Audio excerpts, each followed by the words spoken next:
All right, so I just finished replaying Gears of War 3 for the first time in 2025. I haven't played this game since like 2011, and boy, do I have mixed feelings about it.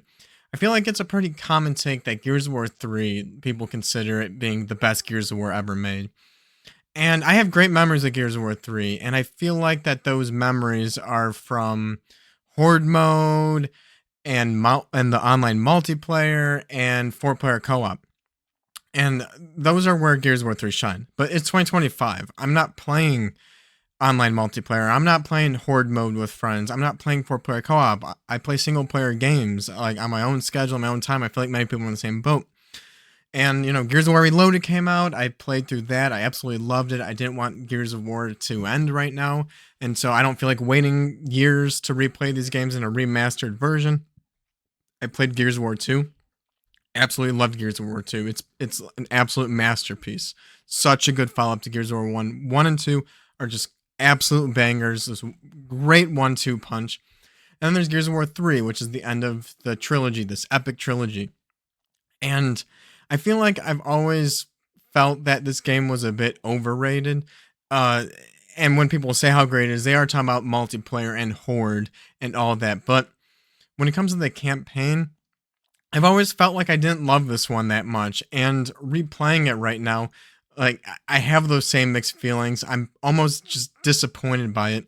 And I was in this huge like Gears of War kick when I played Reloaded, and then I played Gears of War 1 twice just now because Reloaded bugged me so much that I had to replay the first game on the 360 version, of course on the Series X over there, so I can get the FPS boost. But so I played through it twice and like was not getting burnt out by it at all. Gears of War 2, absolutely loved it. Like I couldn't believe how good and how well that game holds up. Not burned out at all.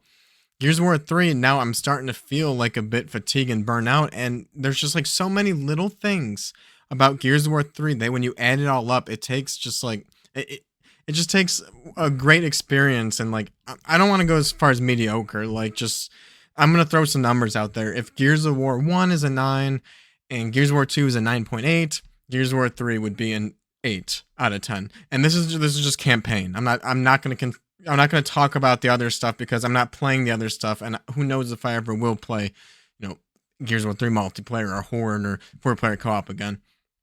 But four player co-op, let's just start with that.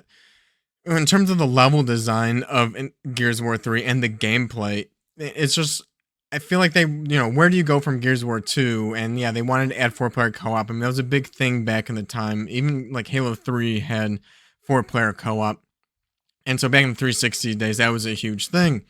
But when it comes to like Gears of War and it's like tight level design and combat scenarios, you throw in four human players in there, and it's just a lot less tight. And I feel like this game is just filled with open areas that uh, just where they just overrun you with enemies, and there's really no like. It just doesn't feel like so many of the scenarios aren't really well thought out. In Gears of War 2, they have a mortar. They introduced the mortar weapon. There's mortar combat scenarios where there's a mortar laying on the ground. Yeah, you could just shoot them or snipe them with your lance or anything, but the whole scenario is designed for the mortar. You don't really get that in Gears of War 3. And like one of the new weapons is the one shot. But there's no real one shot like section of the game, and I kind of feel like that's because of the four player co-op. If they make a one shot section scenario, one person gets the one shot, but then like what do the other three people do? I mean, they have the one shot in certain parts of the game, but there's not like a tight one shot combat scenario. And then just again with the chaos, you have the new enemy types like the human, like the laminate humans. It's just they just start throwing them at you, and it's just all about just like everyone just shooting around in chaos, chaos, chaos. This is a cover based shooter, but so much of this game takes you out of cover, like the digger weapon that can go undercover and get you. So it like discourages being in cover. You have the mini corpsers that can dig underground, and it's getting you to run around and dodge. Like the centipede does the same thing where you have to run around and get behind it. So you can't really stay in cover when you're fighting that enemy. And so just like, yeah, instead of like a tight cover based shooter, it turns into this like almost like little mini arenas like constantly throughout the game. Same thing with the boss fights. It's all just kind of arenas. The laminate, like those enemies in general. For Gears 1 and 2, I loved carrying around the sniper. I had a lot of fun replaying this just using the sniper. I almost felt like it was boring. I wasn't like picking up too many other weapons, but I was just having fun with the sniper. The laminate is not fun to use the sniper against. And I just feel like that's because they're like bullet sponges, all the laminate, and that's because you have four players, everyone's shooting at it, so you almost kind of need a bullet sponge weapon or enemies at that point because you just have just so many people firing bullets, especially when like the drones throughout Gears of War, like it's all been designed for 1 to 2 players. You throw in two more. I mean, yeah, like I guess the Delta Squad has been four people all along in Gears 1 and 2, but the other two were just NPCs and they only did so much. They weren't that good or that beneficial.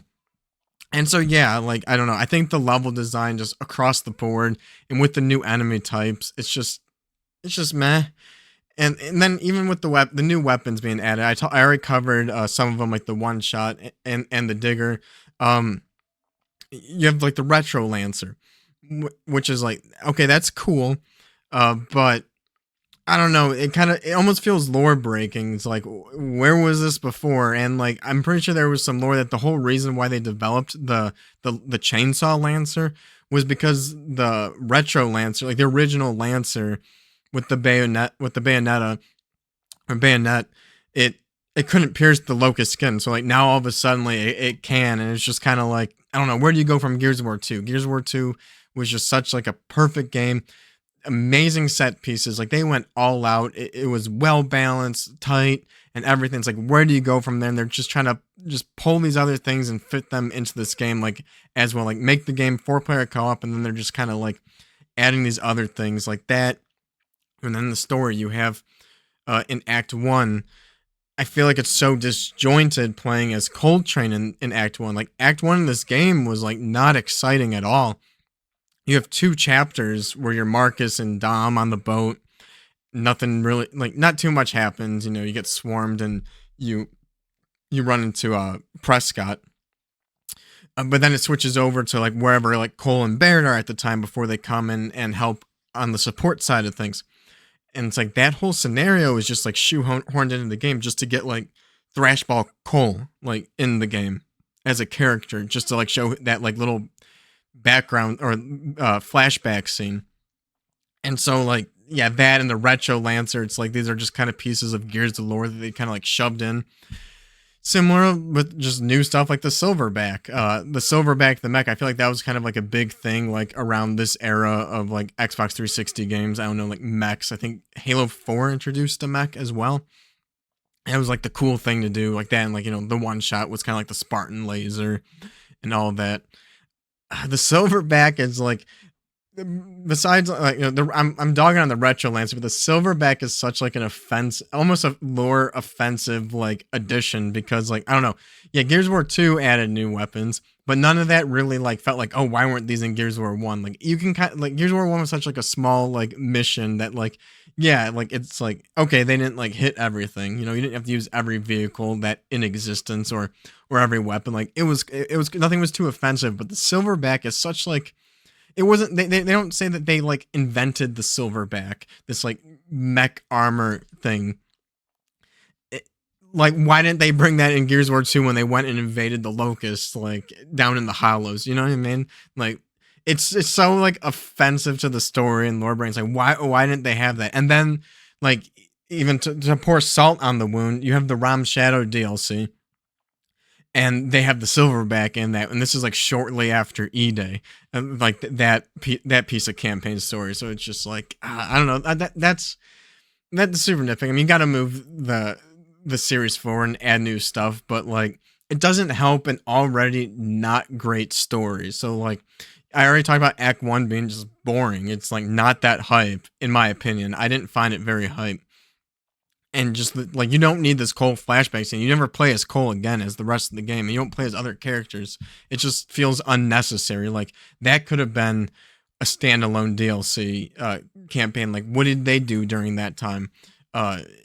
it feels like filler in this game. Uh, and then I mean, there's some good elements to the story. Obviously, like as a kid when I played the game, uh, I wasn't like Dom died, and I didn't like feel that much. But like as an adult, like Dom dying, that kind of got me like teary eyed. Same with like when Adam Phoenix dies at the end, that got me teary eyed. I wasn't expecting that once it hit me in the feels, but it did. Um, those I thought were like good elements to the story, but kind of like the execution there. Like one of my biggest problems with Gears 3 always, like even back then, it's just like I always was like, this is Gears of Fuel, because they work their way to Anvil Gate, so they get the message from Prescott, and then they go meet. They have to go to Anvil Gate to meet up with Hoffman because they have a key to some data disk that they're trying to unlock. And so they get there to Anvil Gate, and it leads them to Azura, and they know that they need to get there via submarine. And they're like, okay, well, we need to get a submarine, and we know there's not going to be fuel for the submarine, so we need to get fuel. And so they go to Mercy, which, it's just a town. So like how we build lore into the game. Oh, it's not just a town, it's Maria's hometown. And they're supposed to get fuel there, but the fuel tanker has holes in it, and they get overrun because this game you're always getting overrun, but this time you get extra overran. And obviously, Dom sacrifices himself.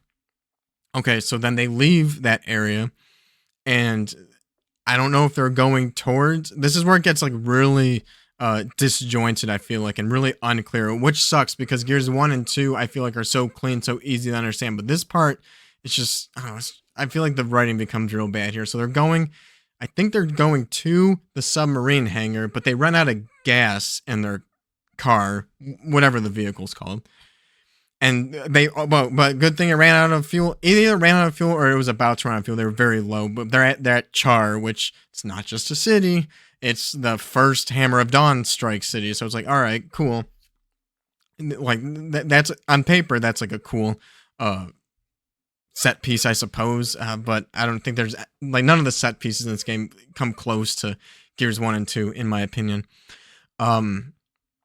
And so you meet Griffin and you like save his fuel, and I guess you get the fuel. He either like doesn't give you he gives you the fuel, and but you use it for your car, not for the submarine, which the whole point you stopped at Mercy was to get fuel for the submarine. But now you got fuel for the car, and then then they go straight to the submarine bay. Like they're just like, whatever. Like we made 2 stops for fuel. Didn't get enough for the submarine. We just only got enough for the car. And let's just go with the submarine anyway. And then they go there and they find the submarine and they're like, oh, we need fuel in a rotor. And the fuel's there in like the Navy bay or whatever, or the port. And it's like, okay, so they never had to stop at Mercy. And Dom never like really had to die almost, but he had to die because what else is going to happen in the story? Not a lot happens really. Like that's it. Prescott comes, gives them a thing. They go to Hoffman, who just like for the sake, or else they're not going anywhere. If Hoffman's on the boat, they're not going anywhere. So Hoffman has to be just somewhere else, which is Anvil Gate, which is just in chapter 3. Chapter 3 is very disjointed. Like none of these acts, act, not chapter. None of these acts have names. Like unlike Gears 1 and 2, these acts in Gears 3 aren't titled. And it kind of makes sense. Like Act 3, it's half is Anvil Gate and the other half is Mercy's. Like, what do you name that? Like Anvil Gate is just another scenario where it's like, oh, here's a 4-player co-op. Overrun them with enemies. Just let's get a lot of enemies and this like hold down the fort. And yeah, and it's like an excuse to bring a Laminate Berserker, which is like, all right, cool. But they don't do anything with that. After that's like, oh, Laminate Berserkers exist. Here's a boss fight. I don't know. And it's like, they already had like Laminate Brumax in Gears of War 2. So like, how do you top that? I don't think the Laminate Berserker like really tops that or anything. It was cool, but at the same time, it's like they didn't like do anything else with that down the line. Like Gears of War 1, they introduced the Berserker. You see the Berserker 3 times in the game. And yeah, Laminate Berserker never makes a reappearance. So I don't know. The whole story in general, it's like, yeah, they get to Azura, and um, that's when the game becomes great. Is when halfway through Azura, when Colin Dom, uh, not Colin, not Dom, Colin Baird rejoined the squad, and it's Marcus Anya, because Dom's gone, so Anya is in Dom's place, and Baird and Cole. That's when the whole game starts feeling like Gears of War again, and that was like the most exciting part of the game. When I was kind of feeling burnt out, and then I'm like, okay, now this is like starting to like we're getting tighter gameplay or tighter combat scenarios. We got the squad back. It's not as like just brown and gray throughout the game. It's starting to feel like Gears again. And again, even before, like Act 2 in this game is one of my least favorite in the entire trilogy. It's probably my least favorite. I think it's just a very uninteresting set piece, and this game's just filled with uninteresting set pieces. Like you're on a boat, you're in a grocery store. Yeah, Act 2, you're like in a desert. I don't like desert scenes like in any video game, like Mario or Zelda or like any game. Desert just kind of bores me. And like, yeah, it's like desert and trenches, and I don't know. You get like those catapult scenes. So many little unnecessary things. Like I don't think like the catapult thing was very cool.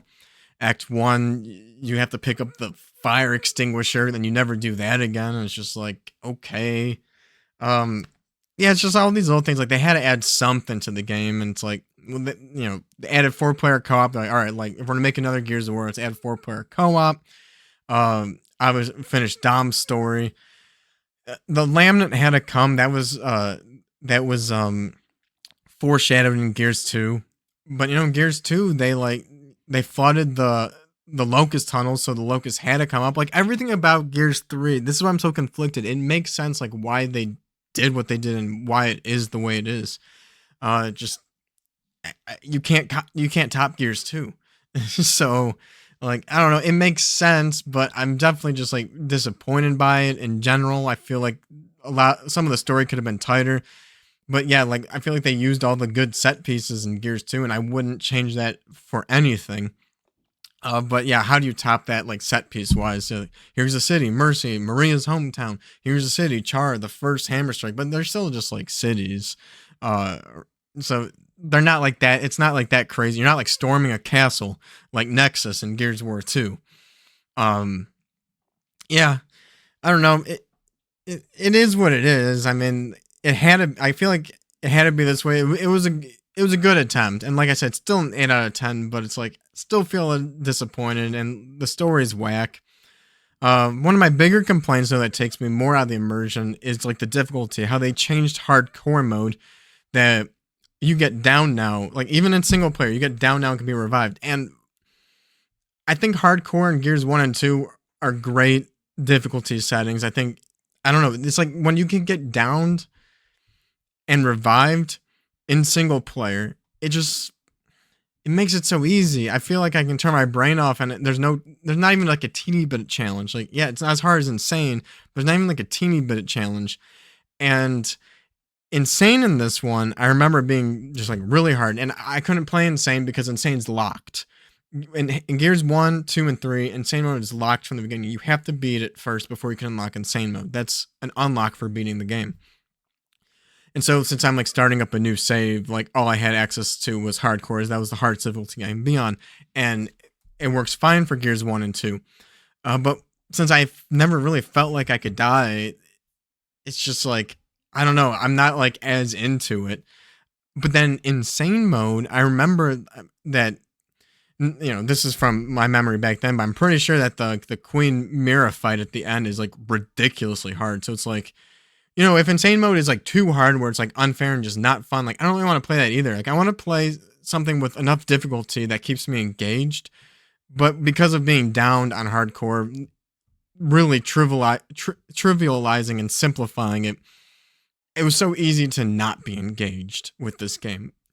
And so I don't know, like maybe it's more for casual, or like then they do this with the worst story of all three of the games.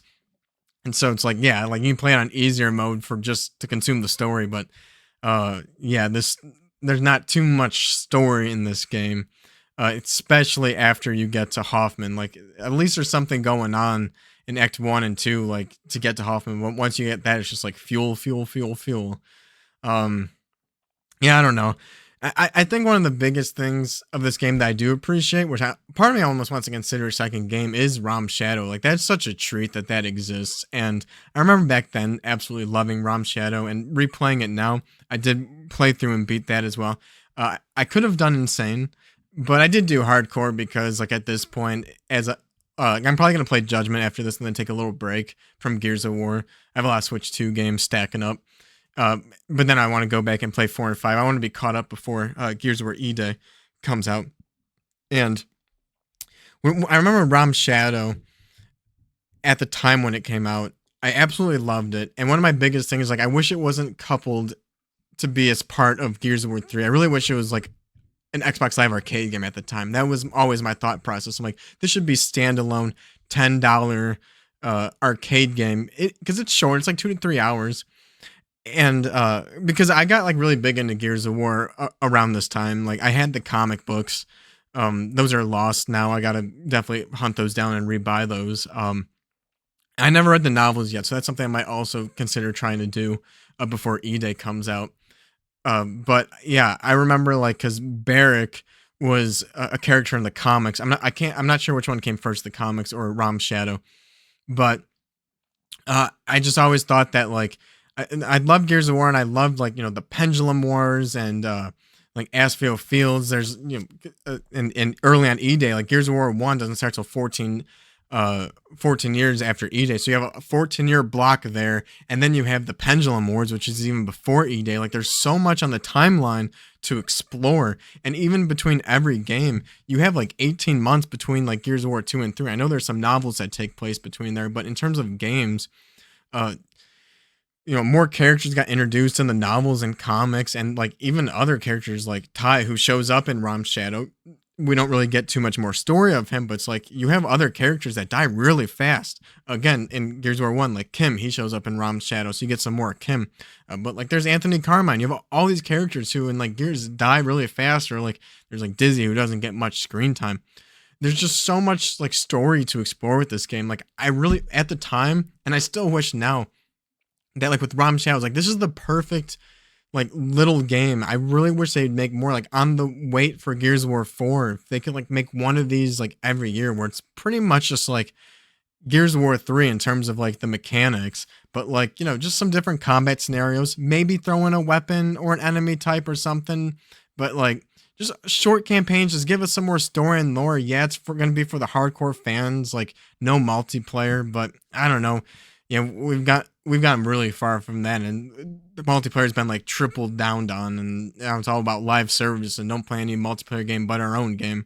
But just, like, yeah, like, as I'm, like, marathoning Gears of War games, and I'm playing 1, 2, 3, and then Rom Shadow, and then Judgment, and 4 and 5. It's like, man, we could have had so much more. Hivebusters, 5 did it. 5 did it with Hivebusters. Like, that's exactly what, like, should be happening. I just wish they weren't so, like, coupled with the game, and you could buy them separately. Heck, even in the Game Pass model, like, short little games like that, just constant, like, content drips for, like, people who are fans of the franchises. I would have loved to see it with Halo. You almost kind of had that ODST, and even, like, Gears of War Judgment. It was almost like a bigger version of this, like, just spin-off games, and then, like, like, tiny arcade scoped arcade games that just help build the lore of, like, the franchise. I would have loved that, and I still think that Rom Shadow is just, like, a great piece of, like, what could have been. I thought it had almost more memorable and better, like, combat scenarios than Gears 3. Like, I can't say it's better than Gears 3 because it's, like, so much shorter, so it's really hard to compare then, be like, oh yeah, Rom Shadow is so much better than Gears of War 3. Like, alright, like, it is Gears of War 3, like, at the core, but, like, and it's too short to, like, there's not really any story in that either. It's like, oh, go rescue Echo Squad. Oh, they're dead. Well, let's look for civilians. Ooh, it's Jace as a kid. This character that, like, no one knows who Jace is. We just, we need to have 4-player co-op, so we need some more characters, but let's give a little background to him. He got saved once, and then we're, like, going to save, like, Jace's friend, who's, like, as close to him as family. And, like, that's it. It's just like a rescue mission. But the set pieces are cool. I thought the Berserker fight was awesome, where you're using, like, the exploding cars instead of a Hammer of Dawn. And they put in like the Call of Duty esque hammer of dawn controls, which is like, ah, that's cool. But yeah, you go through like a bank and a school and city hall, and I thought it was really cool. I mean, like you go through like two cities in Gears of War 3, Mercy and Char, and it's like, whatever. But like, this you in Ram Shadow, you're in a city, Olima City, but like you're getting like deep into the city. You're going into like the bank and the schools and all that. So I don't know. It was cool. I really liked Ram Shadow. I really wish there was more of that in gaming in general, but now we're just waiting decades for games. Looking at you, GTA 6, but I don't know. I thought Gears of War 3, like it, yeah, it's just like one and two are so good, and people say that the trilogy is like the original trilogy is so good, but honestly, I think three is definitely where it goes downhill. Again, I think it's the worst of the three in terms of like me wanting to replay it. Mechanically, it is the best Gears of War has played. No doubt about that. And balanced. The hammer burst was at the time with the aiming down the scope. I thought like, oh man, they're trying to make it too Call of Duty. But replaying it now, I thought it was a lot of fun to use, especially against the laminates. Like, yeah, that's why it was made, and using it the way intended was a lot of fun. I used that way more than the sniper rifle when it comes to Gears of War 3.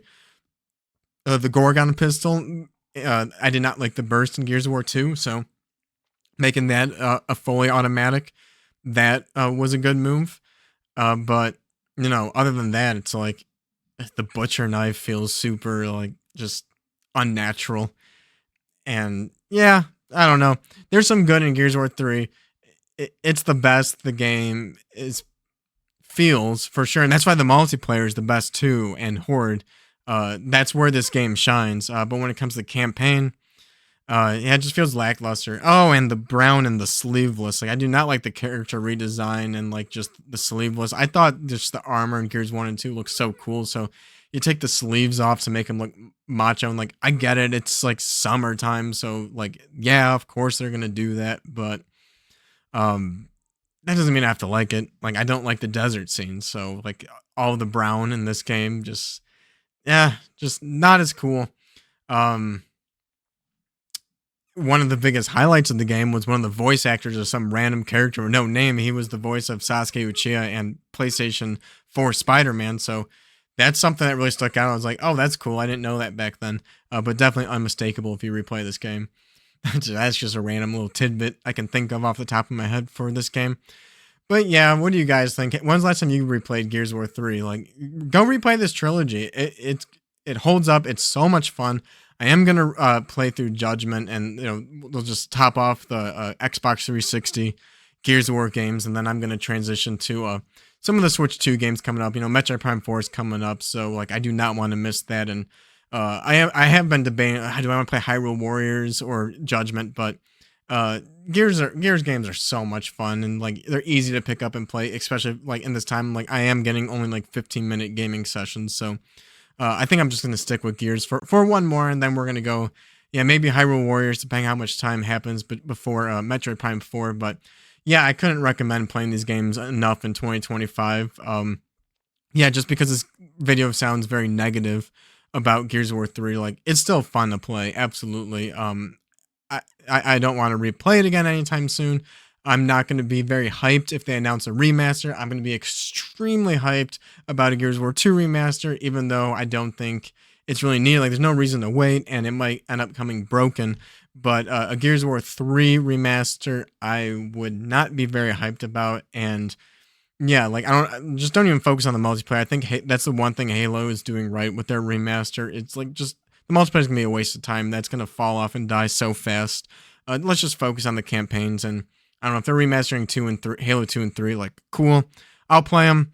We'll do that, and hopefully they're good. I really wish I had more original stories. Like I said with Ram's Shadow, like give us more tiny stories. Like allow the franchise to build. Let fans be fans. And yeah, thinking all these games are out on from the Xbox 360. If you look at Gears and Halo, there's just so many on the Xbox 360. But then you look at the Xbox One and the Series X, and each generation, like if they both had like 4 more Gears games, we'd be There'd be so much to do, but they don't. And yeah, the marathon can't go on forever, and it just sucks. I think, like, I don't know, disappointed. And yeah, Gears of War 3, man. Just rambling at this point, but fun game, fun game. Let me know what you guys think in the comments. And does this make you want to play Gears of War 3 or any of the others? Let me know what you think, and I'll see you in the next video. Later.